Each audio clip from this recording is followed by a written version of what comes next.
প্রাথমিকভাবে তার বিরুদ্ধে মূলত ৫টি অভিযোগ আনা হয়েছে। সেই ৫টি অভিযোগের দুটো অভিযোগের কথা শুধু আপনাদেরকে আমরা জানাবো, বাকিগুলোর কথা আজকে আমরা আপনাদেরকে জানাবো না।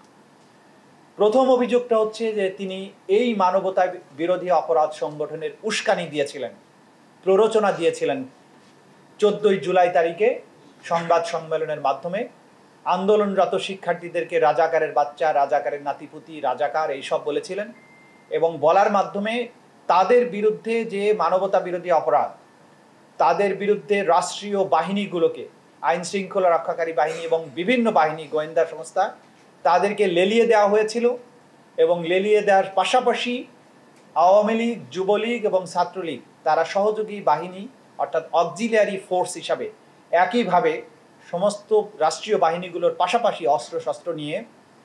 এই আন্দোলনকারীদের উপরে সর্বশক্তি নিয়ে ঝাঁপিয়ে পড়ে, তাদেরকে হত্যা করে, আহত করে এবং অন্যান্য মানবতা বিরোধী অপরাধ সংগঠন করে।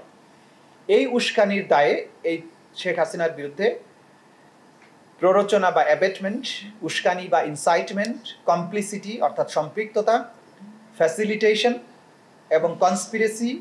এবং ফেইলিউর টু প্রিভেন্ট, এই সমস্ত কয়েকটা অভিযোগে তার বিরুদ্ধে তদন্ত রিপোর্ট দাখিল করেছেন।